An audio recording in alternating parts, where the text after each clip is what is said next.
Welcome back, ladies and gentlemen, after that bit of a break.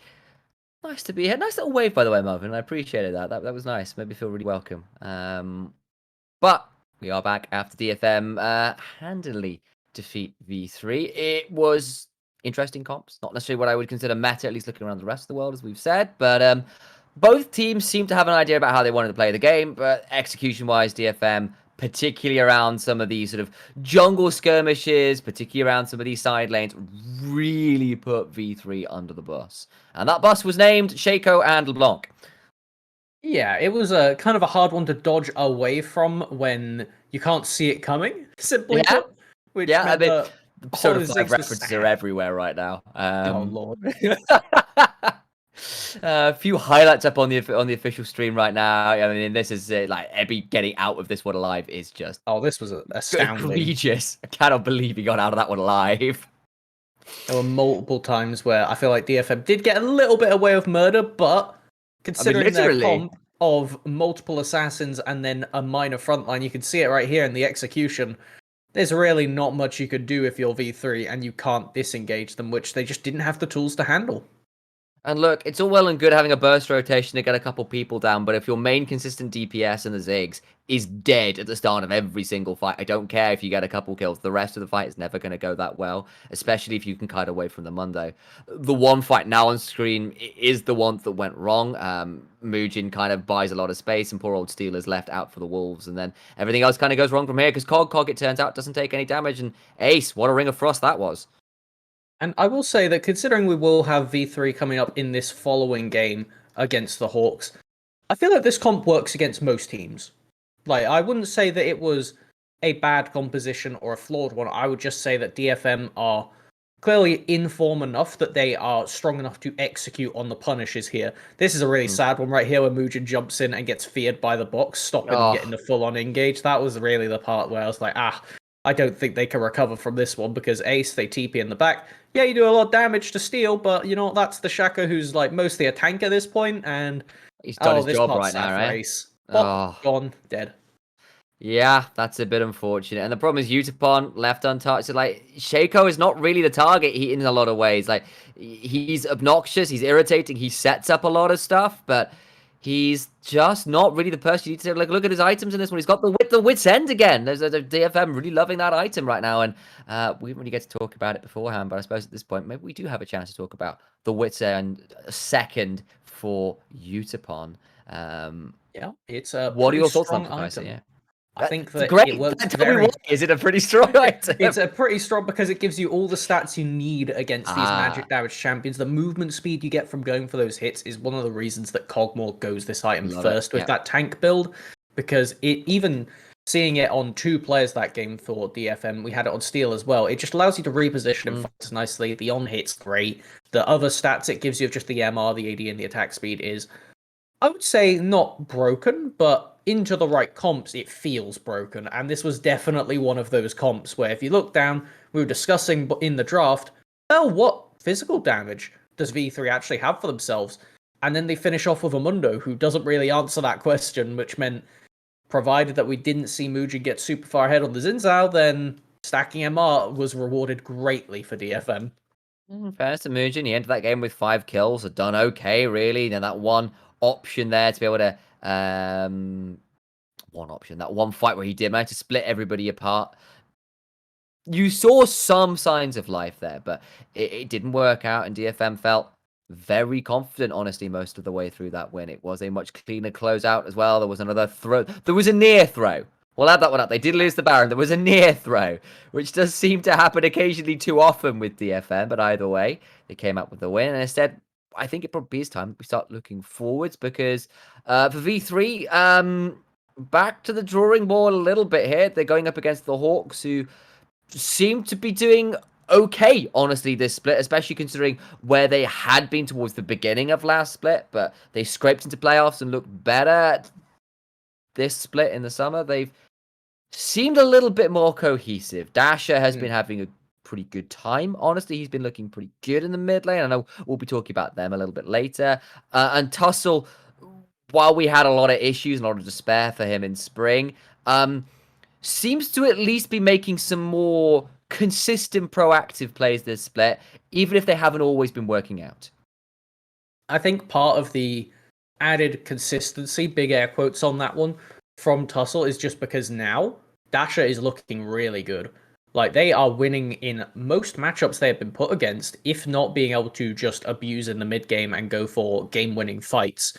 And when you have that in your mid lane, you as the jungler get to look a lot better. I can say as a jungler myself, when you have winning mids, you feel like a king because you can invade on the enemy jungle consistently or roam to side lanes, and you always have your roaming buddy with you who you know for a fact will finish up any play that you start. So it gets a lot more confidence put into Tussle, which means that when you go for these kind of what otherwise would be flippy plays, it's not as much of a flip anymore because you have somebody in your pocket that when you're synergized, when you're actually talking with your mid laner and you coordinate on when you're going for plays, as we've seen it multiple times so far with this team, they can pay off in a big way.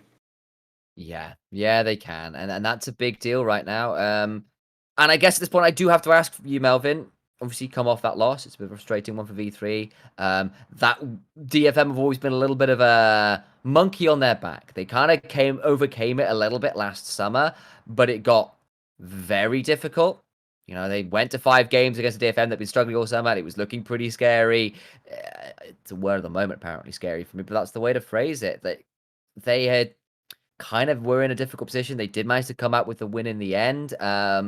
Went to Worlds, had a bit of a tough time coming to Spring this year. It's like, okay, let's try this again. We got another Flash Wolf jungler. This Mujin guy is really good. Hollow's this Korean rookie superstar from solo queue. Looks pretty good as well. He's been on a couple academy teams out in the LCK as well. So this looks like a really good roster. And then, you know, this Rascal Jesters guys turn up. DFM pull out Exodia from nowhere and with some arcane shenanigans involving residency laws and the rest. So what do V3 need to be doing in this next game to kind of right the ship and prepare for the rest of Super Week? Because they're still towards the top of the table, but I'm beginning to get, and maybe this is me being a little bit harsh, but I'm beginning to get just a touch nervous about how they're going to do the further into the split we get.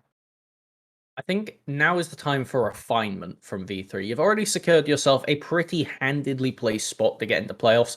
Sure. Considering last split it was 4 wins was the real boundary that was keeping you in. They're already at 5, just off of the previous weeks, and I don't expect them to go winless for the upcoming weeks now, going into the second half of this. Sure, absolutely not. Yeah. They got plenty of opportunities to win, and this should be one of those. So I want to see them potentially look back at that comp they played last game and say, all right, was this fundamentally something we executed on poorly, or was it an overall problem? Because yes, DFM were able to punish us, but that was DFM who are starting to ramp up again.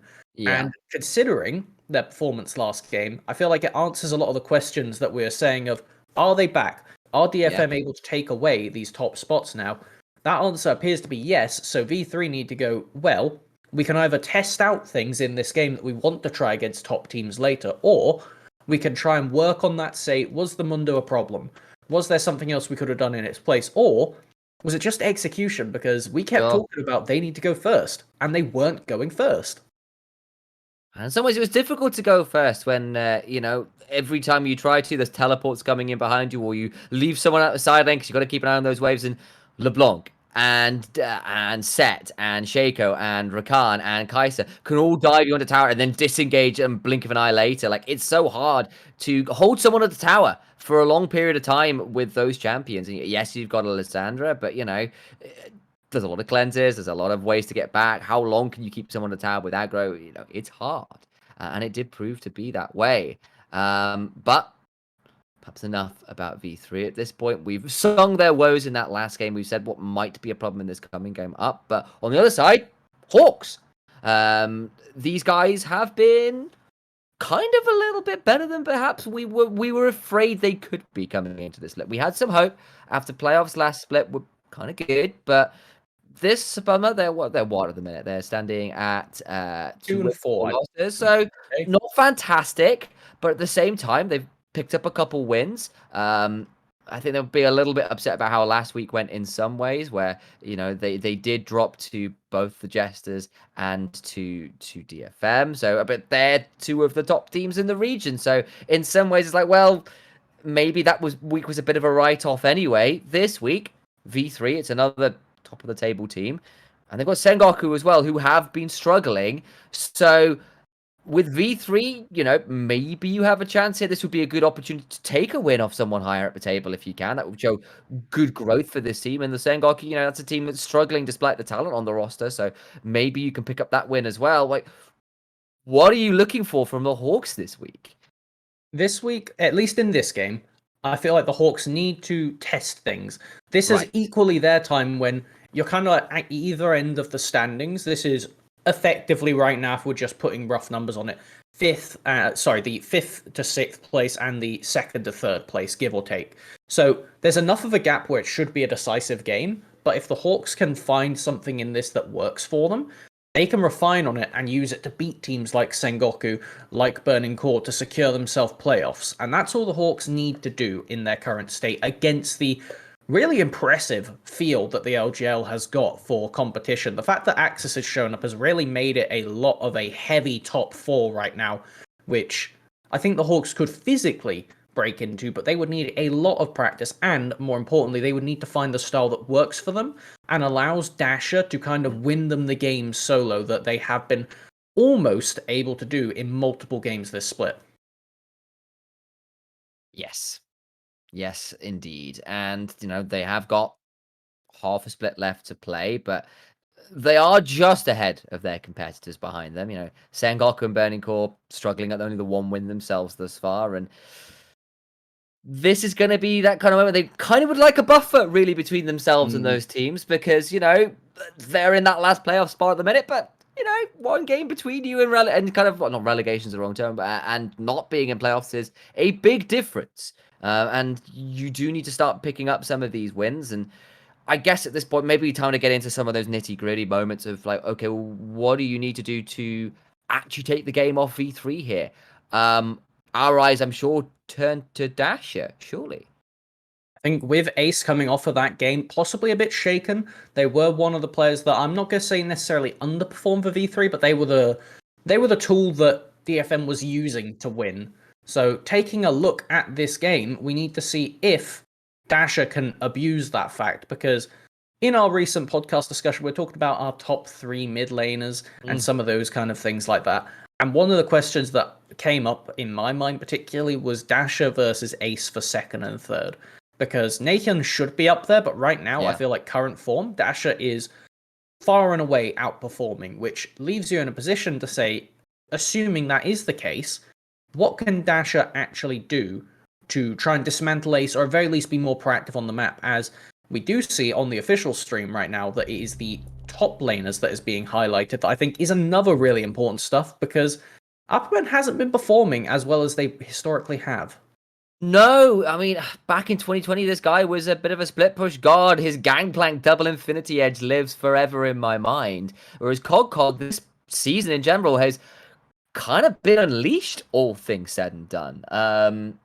He had a really strong spring split, was playing everything from Ivan to Tristana top, some to more success than the others. And Apperman, unfortunately, has been struggling to really find consistency. I think particularly when he has often been a little bit left to weak side, I think, as well, because Tussle hasn't really played all that much around Apperman. And Apperman's kind of used to that, or he was on Sengoku Gaming and stuff last season, but he just hasn't been able to outplay as much as you'd like. He's died quite a lot. He's struggling to find champions he feels entirely comfortable on, and that worries me a little bit, especially versus someone like Cog, who has absolutely crushed matchups when given the opportunity.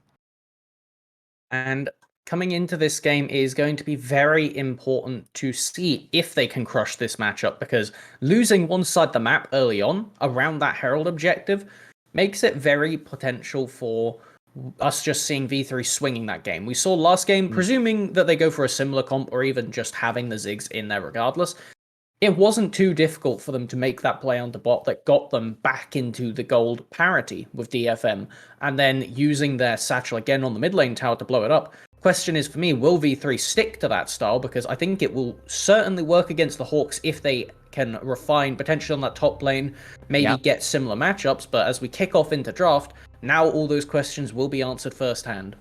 Indeed, they will. Renekton and Akali off the table by the Hawks, who are on the blue side, whereas over on the other side, it is, of course, V3 with the Karma and the Nocturne bans, which I certainly don't hate, considering how strong both those champions are. Gwen away as well, interestingly by the Hawks, but of course, Cog can certainly do dangerous things on the champion. And, you know, it didn't really work out that well for Cog in the last game, just in general, with the Mundo and stuff. But still an option. The V3 banned the Jin Zhao this time. Don't want to give that one over to Tussle. It's something he's definitely been looking towards. But let's have the Viego up. Appman's shown it before. I'm sure he can show it again. And it's a flex pick too. We got that. Viego locked in, like you're saying. It will be the standard Gnar actually responded with immediately. It's Cog's go too. That could potentially be a flex, though, from the Viego. Dasher, I don't think we have seen them play it as of yet, but with how they have been going in current form, I would not be surprised if they have it prepped. Still a couple other meta champions up, though. We do have that LeBlanc that is on the table, always accessible. Thresh, I think, most importantly, is one that has snuck through these pick and bans as a hyper carry enabler that, if the Hawks want to commit to right now, could lock in with that, but seeing the LeBlanc is available, and considering that your best player has really been performing no matter what you've given them, I would say giving them a powerful, proactive pick is the right way to go for Dasher this game. That Azir has to be a hover. There is no way. Yeah. No way that gets locked in. And so instead they're thinking about getting a hold of the Varus, which would lock in all carry roles. Instead thinking about the Mundo, which means Viego is potentially going into the jungle here. So I suppose this could be Mundo jungle, but I feel that's not been as good recently. Yeah, on their current patch, it is not that good. It has been buffed a little bit on live, but overall Mundo still suffered some kind of parity nerfs at the same time to keep them in check in the top lane. So I doubt this will be Mundo jungle. Does mean that unless we see Senna shenanigans, that will be Viego jungle, and that is the top side locked in for the Hawks, with the top side also being locked in for V3. So now, coming into the second rotation, it's kind of just saying stylistically which bot lanes you want to get rid of. If Hawks don't ban Ziggs, when they've got the Lissandra locked in again, alongside point-and-click CC in the form of the Volibear, yeah, I feel like I'm going to be astounded, as they actually go for the Kalista ban first of all. I don't want to deal with that one. Thresh is still going to be up as well, it looks like, so I kind of feel like Ziggs would be a solid ban considering what they've shown, but I will say that double AP bot lane and mid lane versus Amundo and potentially Viego as well, probably a little bit more rough to go for that double AP into those kind of people who'd love to build Spirit Visage if you want to. I mean, the off-tank Viego has certainly been a thing beforehand, and the Thresh, interestingly, banned away by V3 themselves rather than leaving it up, and the Ziggs is still banned. Don't want to deal with it. You called it out, even if they perhaps had some better options to itemize. They lock in the Varus instead, which I'm sure Hollow is very happy about. Nautilus is still up as a potential to come out here. A lot of really good targets for that depth charge on both teams right now. As Zenit currently deciding what they're going to go for. Both these utility carries make a lot of sense when you're just trying to set up with the LeBlanc to enable your Viego to go in. Don't think that will be the Aphelios locked in. I imagine it will be the General Yash, as we do get the Jhin confirmed now for the Hawks into that Varus. The question is, do they go for a poke lane down here, or do they opt for trying to engage and blow up Zenit before they have a chance to play out the lane? I can certainly try. That will be the plan. Nautilus locked in last here as well, so lots of CC and setup for LeBlanc and Viego to try and get the kills they need to keep hopping forwards. On the other side, final lock-in is the Rakan Corporal. Going to try and take a leaf out of Gang's book, who did look pretty phenomenal on that champion in the last game. And now we see the full comps from both teams, and the questions that are starting to come out is lane matchups. In this mid lane, we obviously saw the LeBlanc and Lissandra last game. Now it is flipped around, so the question is, looking at this one, how are they going to play it out when they are on the other end of the matchup, as we saw what Arya could do with that LeBlanc into the Lissandra? The limits have been shown. Will they get matched again this game? The question that's worthy of asking, Ace, Struggled a bit the sideline, struggled to keep up the farm. Yes, it was being given over to other members, particularly towards Hollow. But, you know, he ended up down 60, 70 CS to this LeBlanc. He was dying a lot on the sidelines, was having to hang around his tier 2s, could not be a flanking threat on the Lissandra for the most of the game. He found 1 or 2 decent engages, in fairness. You know, that one team fight they won, it was a wonderful Ring of Frost and the like. But it wasn't consistent. And I actually think those teams are inverted. Yeah, I'm confused. I'm fairly sure that's the other way around, but that's okay. Slight mistake there on the official stream. So worry not, ladies and gentlemen. It's not Nemesis draft. People have not drafted for the opposing teams. Just names in the wrong place. I'm gonna hold it until we actually see, just for confirmation, until I get a name of other player's head. Just don't want to start putting words in our mouths before we actually get it. It really was Nemesis draft. It's oh my lord. Repo Vitamin, the official drink sponsor for the LJL, properly. What a name. What a product. Look at that. They've got some crazy adverts over there in Japan, I tell you now. Have I ever told you about the Long Man advert? Please go ahead, as we have been befuddled with the teams being backwards in the official pick and ban. It is! What? I'm so upset! They just flipped the drop on us at the last second. That was where the mistake was in the pick and ban graphics. What? Okay, right, so Dash is on the Lissandra, it's Ace on the LeBlanc. He's going to be much more confident on that. I feel like Hollow's had some good games on the Jhin, and this is a second game for Cog on the Monday. Like, all my narratives are wrong, and I want to talk about Long Man, and this is problematic, man. What do I do? Tell you what, go for the long man, and then we'll recontextualize once things have started to kick off in lane. If I spoke about this probably last year, I think, as well. So it's something I occasionally bring up because it's sort of like folklore as far as Japanese television adverts go. And there is a sweet in Japan called Sakeru Gummy, which is very tasty, incidentally. Okay. And you can get, and it tends to come in these incredibly long strips. But at the same time, they kind of released a version which was basically just like the same thing, but cut up into smaller pieces. It was like more bite-sized. And they had this whole like advert chain around this man and his girlfriend, soon to be fiance, as you followed this, like, I'm not even joking, like 6 or 7 different adverts with a massive story that aren't going to necessarily matter as some trading happening in bot lane. But I'll keep talking because no one's actually dying yet. It's important. And there is this kind of guy who's just got one of the original long Sakeru gummies that they brought out as kind of like just the same sweet, but just a massive long strip. And he just has this incredible vocal line of long man sung in like operatic screaming fashion. And this woman going, wow, that gummy is so long. And I'm just in love with long things. And it's just like, this is the whole advert for like I feel like 6 whole, like, I'm talking like 30 minutes worth of advert. There's a massive whole story around it. There's like, I'm talking like K-drama where this woman faints when she realizes things are trading. And then there's a whole wedding scene. Like, it's insane.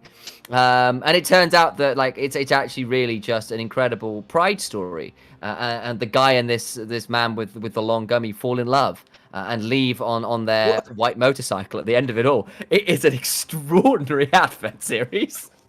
All right, and that was not how I was expecting our morning to kick off. I'm not even joking. It's great. That's Japanese adverts at their absolute best. And if that made no sense to you, you're not alone. Google long man and don't feel disappointed. Just batten down with some popcorn. It's a full-on K-drama, but as an advert series.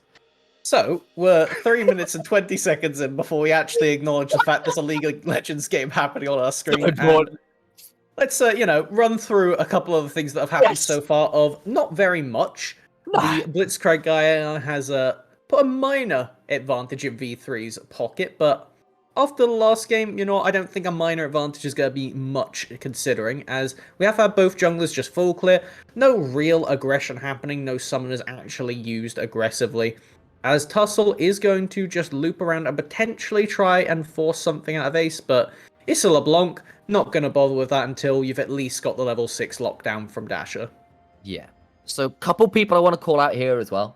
Appermen, historically a pretty good Nart, taken away from Cog, which is great, as Corporal as well, just having to do some fancy feet and just escapes that dredge line. That got very close as It'll be interesting to watch out for sure. But, Corporal historically loves the Rakan tussle on the volley bear. It's an aggressive option to cause things to happen early, which is what has needed to happen for the Hawks and for Tussle to have hit hard impact in the game. The one I do want to call out, though, is this is Dasher on Alessandra. Lots of playmaking, some carry potential versus some squishy people here, but it's not necessarily like a hard carry in the sense, actually Ace is back on Comfort in the LeBlanc. This was a matchup we said, look, Dash has a potential to really, take over a game with the way Hawks have been playing. Is Alessandra what you would want to see from the Hawks? I don't think it is going to necessarily play to how we were contextualizing the draft. Obviously, it was flipped around, so, not much we could do about that. But looking at it, Dasher is going to mainly be a facilitator for Zenit this game, which makes me a little bit worried for the Hawks. Because while Dasher has shown they can spot out good engagers, at least on Orianna, get amazing shockwaves, I imagine they can do a similar performance here, but it is going to mean that they require their team to be able to follow up. So it's putting a lot of a reliance on the teamwork as this dragon is just being stolen. Yeah, Mujin's going to steal the dragon, but it might come at the cost of first blood, and that is exactly done. And now Mujin needs to get his way out.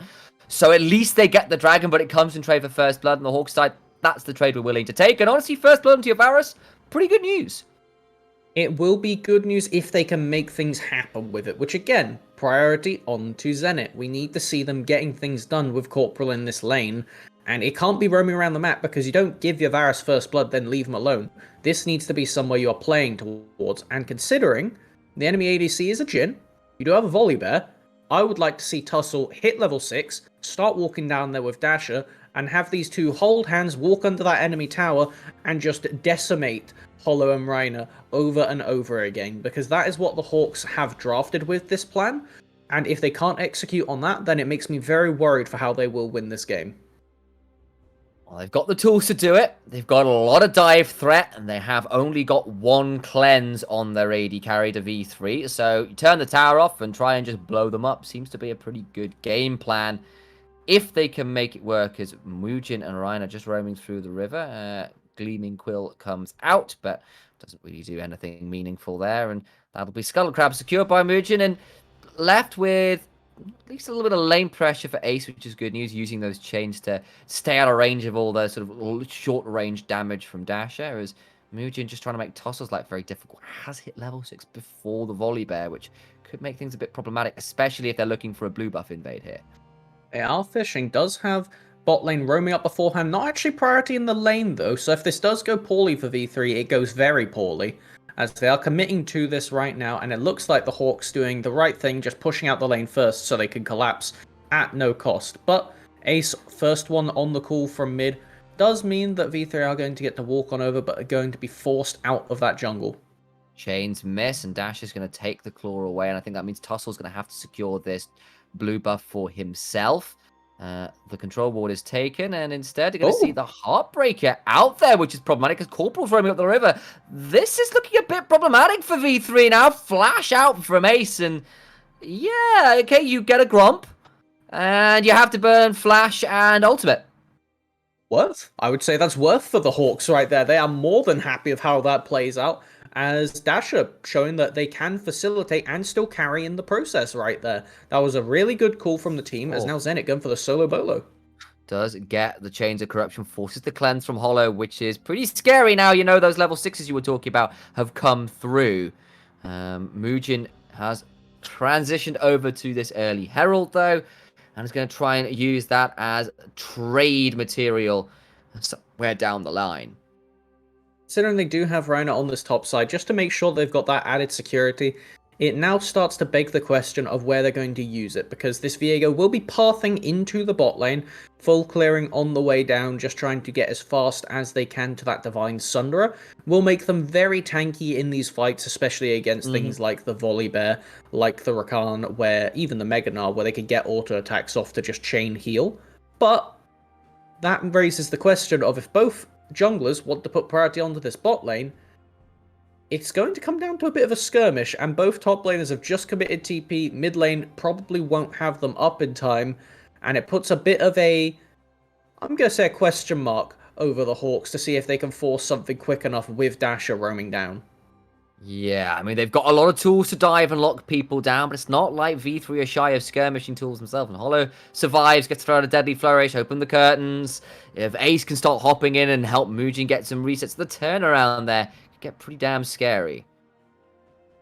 Does have the volley bear level 6. I like what the Hawks are doing right now, just playing it slow, waiting to see where they could spot Muujin. They have managed to get that ward in so they know whether he is pathing up or down once they are spotted in a moment on those double control wards.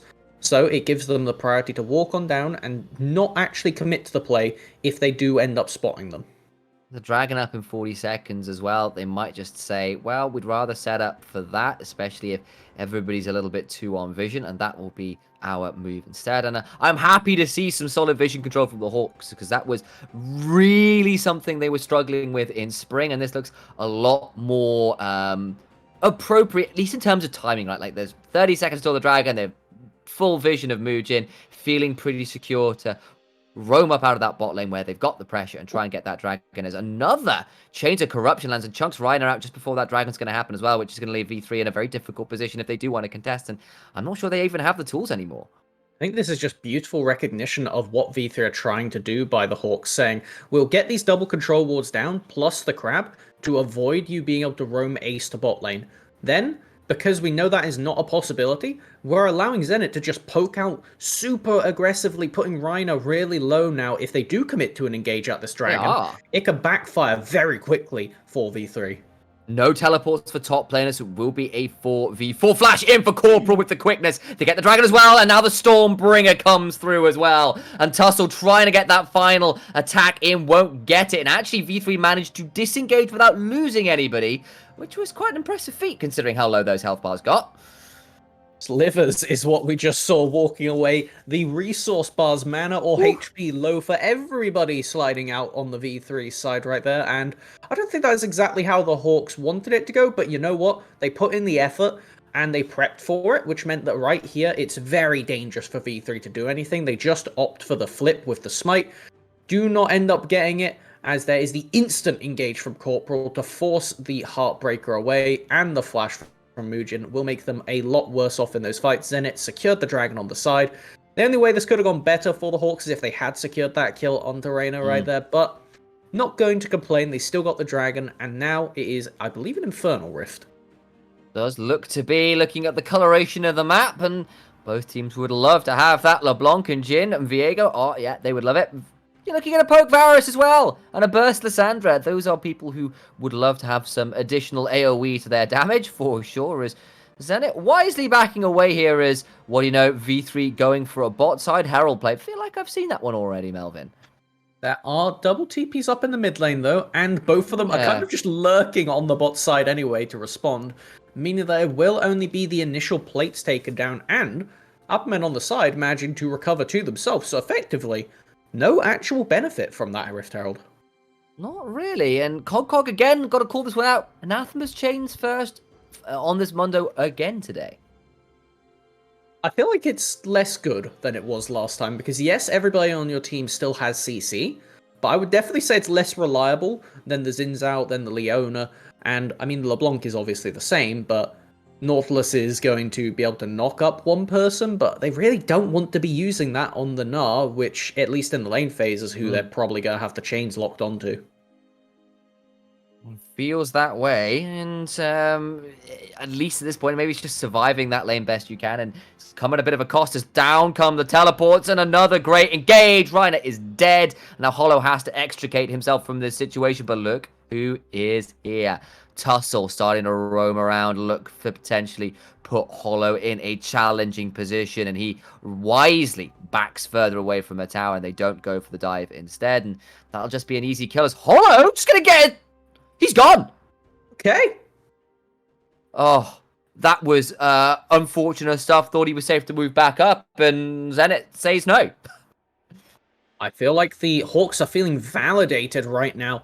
This was their game. We were discussing it earlier from the other perspective without realizing it, actually, that this was the time when the Hawks can experiment. They can try out a different strategy because you're not expected to win. And by putting all this priority onto Zenit, It's Dasha saying, I trust in you as my ADC that you can carry if I give you the resources. And right here, they commit the TP down just to back up the play, but it's not necessary. They managed to get the 2v2 kill, and now Tussle lurking around. It means that you are very scared if you're Hollow to walk back to this tower, and they are punished for it. Beautifully done by Zenit. Yep. Rain of arrows, piercing arrow, just a lot of arrows. And the pin cushion was Hollow. He really did not enjoy that. He dies, does at least have Gale Force, but on the other side, I'm looking at Zenit with 3 kills before 15 minutes. Muujin, though, will start up this second Herald, but Hawks are feeling pretty confident. They're going to start roaming over themselves. Down about half HP, the teleports begin to fly. We got a fight on our hands as Tussle going to get engaged and gets out, but not before he gets ignited. It's a 1-for-1 right now as the curtains start flying.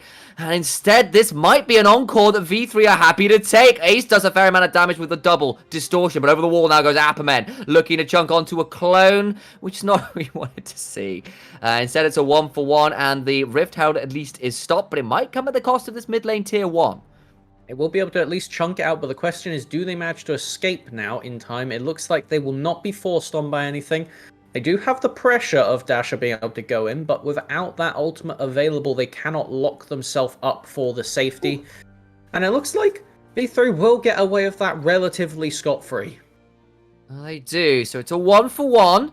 Teleport burn from Apperman, whereas Cog gets to keep his. And just a bit of chunk on the mid lane tower. It's still about a 3,000 gold lead right now to the Hawks, which they're feeling very happy about. But you know, you start to see how V3 could play these, especially if they can get their own CC lockdowns on the people between Jhin and Nautilus to allow for Ace and Muujin to really hurt. I think I have a brief moment before this dragon is set up to mention the fact that in teamfights, these Anthemas chains on Mundo will not be remotely as useful unless they are playing to focus the target, which I believe is Upperman here. So, keep an eye on V3, they need to be trying to blow them up first with CC, otherwise this Mundo is effectively an item down. Meganar turns up as the Infernal Drake is around, which means Hawks are going to want to start this one up while they have the bar ticking. Trying to throw out as much poke as they can, but everybody is here. Everybody wants to play this, and Ace is looking for a bit of a flank. Don't know how effective it's going to be. He's been spotted out in Apperman, now down to Mini, and that will be the signal to go. Massive chunk from the arrows, though. Muujin is just dead to rights, but the rest of the fight continues. Big knock-up from the depth charge, but Reiner escapes with their life, but not before Tussle gets it. Iceborne subjugation starts running rampant with those zombies. Corporal does go down, so it will be in trade, but that is now the Infernal Drake going over as Cog starting to get run down. The Sky Splitter into the flash. Thundering smash brings Cog down to earth. His medical license revoked because you know what? He's dead. And that means Hawks come out with the team fight victory. They come up with the Dragon, and V3 looking out of sorts this week.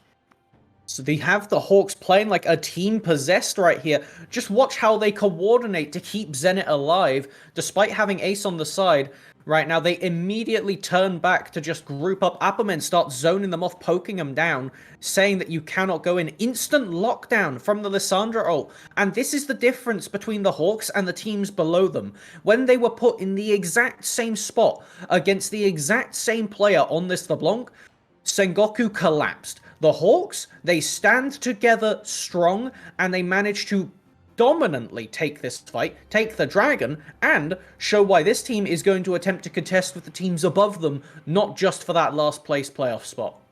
You can see the damage there. Yes, it's decent stuff from Hollow, but look on the other side. It's 1,000 damage from everybody, even the support. As another fight beginning to break out around this Herald. Ace is on a flank, though, and can try and go to the Zenit. He's being chucked out. He will go down, though, as Corporal gets it. How is Zenit alive? That cannot be fair. Now, Apperman's turned up, and it looked like a beautiful flank, but the damage just wasn't there.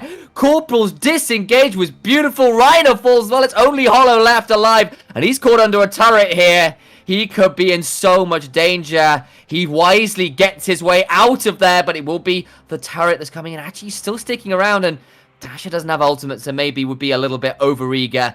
But with the come on, what's the name? Demolish proc. There we go. Took me a second to remember the name of that rune from the champion. I was going to call it Keystone, which is not what it was. And I said, let's see this replay, because I thought Ace had the perfect flank. It's deja vu. Watch this. They get even more time to go on to Zenit here, but immediately they get everybody turning on top and just protecting this ADC. They even receive 3 of the Jhin ultimates, or 2, sorry, onto them, but it buys enough time with just the protection this comp is offered to allow Zenit to pump out insane damage, and while they lose their shutdown, they kill basically everybody else, and bust open that mid lane tier 1, which now means V3 have to be a lot more dangerous when they go out on the map. You have to be a lot more scattered. And look at the beautiful vision control from the Hawks in the top side. They knew everything that was happening before it started. They knew there was a flank coming and they were ready, because if you don't see Ace in front of you, you know for a gosh darn fact he's behind you. Yeah, I think the only thing that's being darned right now is Ace's stats around this week. He's been struggling a little bit. Nearly found a great flank, which is not enough damage. Maybe this can be a moment of redemption, because it's 3 men down to try and punish Apperman. He's got himself a flash, but he has nowhere near a Mega Gnar. The dredge line is there, and he is dragged straight under. Mujin gets that kill, but there's a Herald and Infantry and 4 members in mid for the Hawks. This could come at a hefty price. I think that they probably won't want to overextend beyond this tower, but it does open up that map even more, and I think this is the correct decision from the Hawks after Apperman is picked right there on the side. They will still manage to get something, so it's good to see that this team isn't just rolling over and letting the enemy team dominate on the sides when they do split the map, because frankly, if you do that, LeBlanc can start to get rolling again, which is not what you want when you have a Protect the ADC comp rolling. You've just seen what happens somewhere else. You've got to be a little bit afraid, but still ballsy and brazen enough to stay safe there. Uses the ethereal chains to just keep people at range, and with the distortion, probably safer than I was giving him credit for there anyway. So just going to continue to play out this side lane, and I'm looking at 2 items nearly complete for most of the Hawks, waiting on a transformation for Zenit. Dash is already there with the Zhonya's Rose. It's still 1 and a bit items, not even a mythic completed for Mundo yet. Once he gets that Sunfire, might be a little bit more threatening, as Mujin turning to the scene of the crime down here, but Dash is still pretty safe, and with Tussle around as well, seem to be aware that something could be happening, especially considering there's an Infernal Drake about to spawn in 40-odd seconds, and Hawks would love to secure Soul Point. And on the subject of 2 items and chains, this jungle Volibear is insanely far ahead, actually out-itemizing the top side right here in the form of Cog. They are providing so much value in these fights. They're able to constantly apply that Sunfire's burn to everybody in these massed-up clumps. And the chains on them, I'm going to wait until we see who it's on. They've just had the little hover on top of them. I think that means it's on Mundo. No, that's Mundo's is charged. Still waiting to see. I believe, though, that should mean there's probably... There you go, it's Mujin that has been marked by Tussle. So if this Viego wants to jump in for a reset, they will get chain CC'd and popped in these fights, which is very bad, considering that Viego is the ultimate comeback tool, and V3 really need to be setting up an individual pick for them to get online, and we even saw it in the last team fight. V3 just could not kill Zenit. The only time they managed to kill them was after Mujin was already dead and they'd lost 2 other people, and at that point, resets aren't going to save you. It's the only thing you want to reset there is the game. You need a chrono break at that point. It's getting pretty rough. They're down 7,000 gold now at 22 minutes. They're down to Soul Point with 2 Infernal Drakes on to poke champions like Varus, who's just got a Muramana transformation as well. Baron is going to start being on the cards, and you called out this Volibear as well. Like, Tussle was having a phenomenal game. Honestly, he has been absolutely everywhere. He's made all the plays he needed to, and considering this guy is a bit of a litmus test for the Hawks, it's good to see the Hawks and Tussle looking aggressive, looking composed.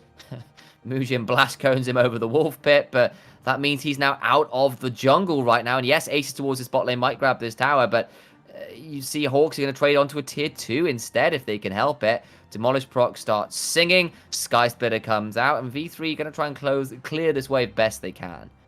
We do have some limited tools to be able to do it, but not the best in the world, and on the meantime, we do have both mid laners respectively pushing out the mid and the bottom lane, but the thing is, this means that the Hawks can at any point turn over to that Baron and just look at it. There is a really, really deep flank TP ward that is available for V3, so I feel like that's probably not going to be immediately used. It would only be used in the result of a Baron attempt, but just saying from the Hawks right now, they want you to have to overextend as far as humanly possible for V3 before you can look at this Baron.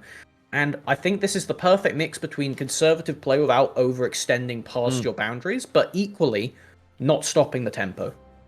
Yeah, I think that's a very reasonable way to put it. Cog at least now has a second item complete. That's good news. The Frostfire Gauntlet. There we go. Had to second guess myself there for a second complete. Lord Dominic's Regard complete for Jhin as well to try and cut through some of this ungodly tanky front line. But I mean, it's a Jhin, right? He's not necessarily the best tank killer of all time. He's a burst champion as much as he is anything else. And it's getting to be difficult to see easy ways for V3 to come back into this game. Maybe once the death cap's complete for Ace, he'll have more of an opportunity to blow up Zenit, and maybe they can play it out from there. But until that's an option, until Zenit can be dead to rights every time you jump him, I think V3 have to be very afraid. Okay, so what we just saw from the Hawks right there was a synchronized back of 4 people. Beautiful, by the way, because it means you get to completely re-dominate the map and establish vision. But if you look at the inventories of what they just picked up, I was thinking Tussel's been on the map for a while. They pick up not only that Warden's Vest, but Control Wards and that Elixir of Iron, mean that they are setting up for a big fight. Double needlessly picked up from Dasher. And even in topside, Upperman was not part of that reset, but they were able to finish the Wit's End, plus that Executioners, mean they are an absolute threat to Cog in the side lane now.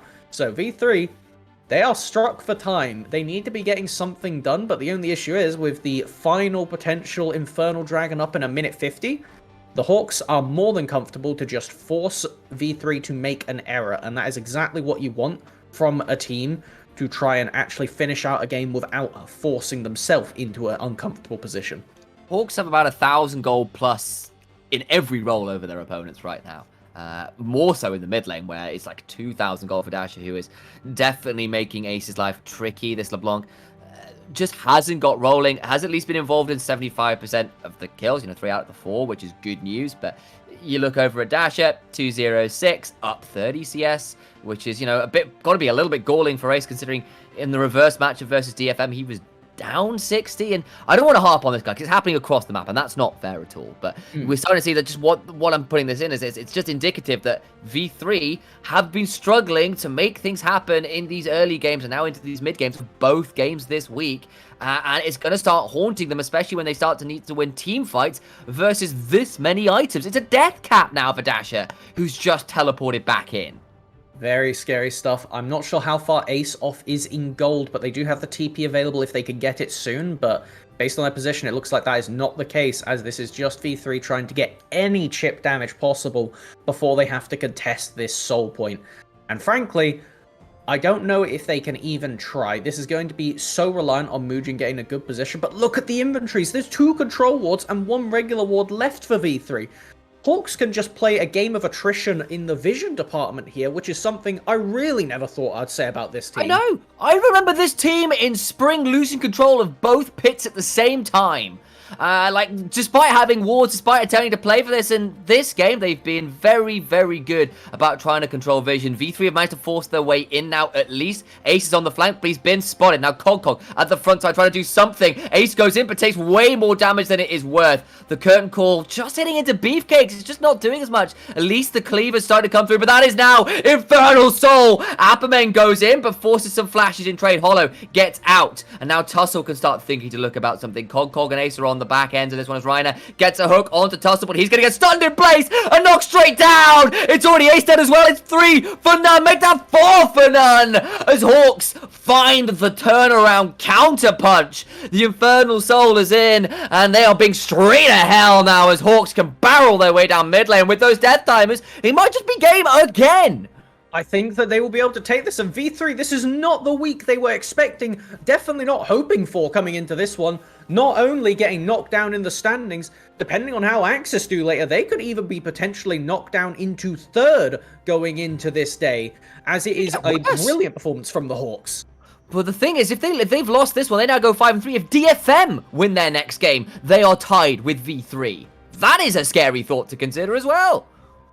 And, again, Hawks, they've got another game against Sengoku later, I believe, which means that, looking at this, now, they could theoretically be 1 game behind V3 by the end of the day. Despite being halfway through our split, nothing is set in stone anymore. Absolutely not. A great early game there from the Hawks. Tussle and Dasher and Zenit coming out with massive early advantages, and V3 just looking, honestly, a little bit lost. But we have got, unfortunately, a quick break to go to so we can gather our thoughts and offer you a little bit more information than just they look a bit lost. And that in-depth analysis takes a bit of time. So we're going to go to a quick break, and when we're back, we'll give you that.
Welcome back, ladies and gentlemen, after Hawks find a bit of a shock upset there. V3 go 0-2 this week, and I want to make sure we spend our time praising Hawks, so we'll definitely do that. But before we get to that point, I want to start raising some eyebrows here about V3 because this was not a good look for them this week. Starting off strong in the split, and now they are seeming to falter. In the first game, it came down to a fair bit of execution, I would say, and the fact that DFM just outperformed them in a lot of stances with V3 not really playing towards their win conditions. And in this game, their win conditions were slim to narrow, and they didn't play to them, so it really doubled down on the failure aspect. Yeah, it's unfortunate. They put Burning Core and Sengoku Gaming kind of to the sword last week. I mean, Sengoku got a little bit tight, don't get me wrong, but that's just the way it is with that team. You have those games where they get ahead early and then fall apart, whatever it is. But, this time around, it was problematic for V3. Cog on the Mundo, again, relatively low impact. And more concerningly, that mid-jungle 2v2 we expected to be pretty dominant in this matchup was anything but. Ace has now lost on both sides of the Lissandra LeBlanc matchup. And yes, there is context to how those games went on. This game, obviously, things fell apart in the bot side, and that makes things difficult. But at the same time, you're down 30 CS in this matchup. This time, you were down 60 CS in the reverse in the first game you played. That is not a good sign for V3. It's not something that you really want when Ace was that player that was bringing the team back into the game, even with their LeBlanc last week against Sengoku. This was something that when you have them on this champion, you expect. You not only have the expectation now, actually, you have the necessity on them being able to recover you when you aren't playing as well around the map. And I think one of the things that, to finish off our V3 part of the discussion, is that they maybe need to give Cog a bit more attention, a bit more proactivity, because both of these games on the Mundo didn't really get to do much, as is the nature of the pick, but at that point, why are you putting one of your best performing players on a champion that can't do anything? Yeah, a bit frustrating for them. Mid-jungle, very quiet of these last two games with the playmakers. A bit frustrating for V3. Cog, not with that many options. Maybe back to the drawing board a little bit. This clearly didn't work out this week, and it's going to hurt them when you start looking at those standings. How many teams starting to scrape towards that 5-3 mark? People getting very close now. Second place no longer quite as secure, but for V3, now giving themselves some breathing room between themselves and that 7th and 8th place spot. Great game from them. Yes, Hawks played absolutely exquisitely in that game right there, and I think it all comes on the back of redefining how they want to play. Taking a look at their wins, there is a clear pattern where you have Dasher on either a facilitator or such a lane counter matchup that it basically is a facilitator. And in this game, well, you put him on the Lissandra, and it worked beautifully. They were able to play to Zenit, and they were able to play with their jungler across the map, and Tussle looked great. We were alluding to it before the game, saying, well, if Dasher's on a utility champion who could just keep you strong and enable good plays like they were doing, solid decision-making, it made both of them look much better. It made Zenit look secure in their lane, who was able to solo kill Hollow at one point under the tower when they got a bit overzealous, and frankly, starts to ask questions saying how far can the Hawks go, because if they can keep up performances like this with their new style, it's intimidating, right? It's something that you need to be careful of. A proactive mid laner who can play these roaming CC champions, something Doinby o'clock, and then what can this team do? Right. Tussle looking a lot more composed as well. He had his way with the match at Mujin, very quiet, whereas Tussle got to get super far ahead. Flash, Thundering Smash, anybody who dared look at a dragon the wrong way. He looked significantly more on form as well than we've seen him sometimes. And we've always said he's a bit of a litmus test. If the game is going well, he's going in and getting out, staying alive. Same with Corporal. If he's dying a lot, it tends to mean the Hawks aren't looking so good. And at least in this game, it looked pretty creative. It looked pretty strong. Pair that up with a lot of CC, and Zenit managing to put out the teamfight DPS, which has sometimes been a problem for this guy despite strong laning stats. That's great news, but they have still got another game to go today. It's going to be up against the Sengoku, I believe. Yeah, Sengoku in a couple games time. So what are you thinking about that matchup briefly before we call to a break here? I think that coming into this for the rest of the day, both the Hawks and DFM have a moment to kind of resurge in the table, where if the Hawks are able to beat Sengoku, which based on current form, they should, even if you just do it as the eye test back and forth, in this exact matchup last week, V3 were able to recover using Aces LeBlanc because the team could not play defensively around their ADC. This game was a perfect example, almost an amazing, just side by side. You could watch those team fights and just see the differences between the coordination in these teams. The Hawks use their CC exactly how they needed to stop the snowballers in that fight, to stop Zenit dying for so long. It just means that Viego doesn't get to play the game. Mugen was trapped in a permanent state of not being able to get a reset, and if you do that, game's over. You've already lost your champion. Yeah. Right? Never get to steal all those beautiful, beautiful items that are on that Varus, and he made him very, very sad. But the Hawks are the ones that come away with the win here. They put V3 0-2 this week, and bit of alarming, bit exciting, but all still to play for here in the LJL. It does mean for myself and Melvin as we'll be bidding you adieu for now. But when we come back, it'll be Max and, of course, Midnight who'll be taking over the reins. So don't you guys go anywhere. It's another DFM banger sure to come up. I am very excited to be watching from the back room.